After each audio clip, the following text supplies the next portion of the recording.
and welcome back to another Forzathon weekly guide. This week we've got ourselves Holden on. Chapter number 1, Aussie rules means we need to own and drive the 2014 HSV GEN-F GTS. Thinking about it, that's a lot of letters. Right, here's mine, so let's go ahead and move it forward a bit and we should hopefully see, there we go, at chapter number 1 complete. Going on to chapter number 2, Touring Sport and Track, we need to go ahead and win ourselves a road race. And if you know me, you know exactly where we're going. If you don't have one already, you can go ahead and pick one of these up from the auto show, and as far as I know, it's not too expensive either. In the meantime, let's go race. And away we go, we're up against 11 other cars and we need to finish in first. So essentially, it's time to stick our foot down and really hope for the best. Especially because as far as I know, this thing is, well, bone stock. I don't think I put any upgrades on this, so, you know, a little extra added layer of tricky. Added layer of tricky? Does that even make sense? Now, while over in Oz, and I believe New Zealand as well, these things were known as the Gen-F GTS, over here in the UK, the closest Vauxhall relative is the Vauxhall VXR8, of which I've only ever seen twice. Much like how the car in front of us is also known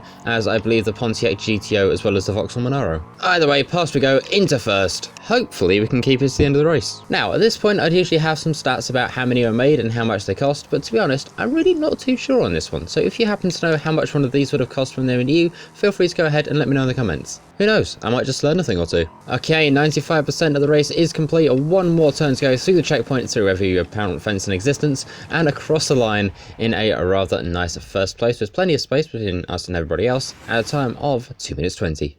And now we move on to chapter number 3, Torque Vectoring. We need to go ahead and earn ourselves 6 stars at speed zones. My go-to speed zone is this one right here.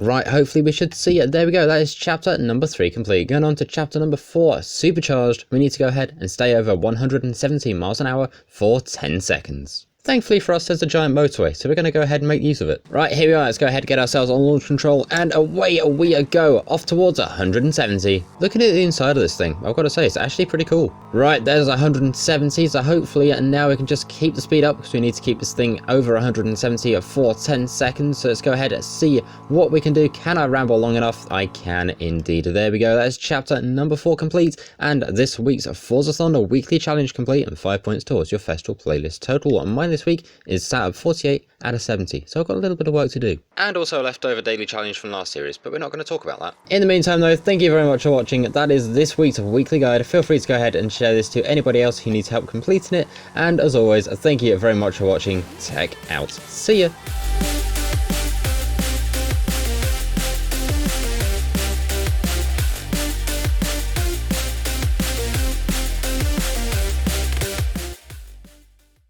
That outro only took me 3 attempts.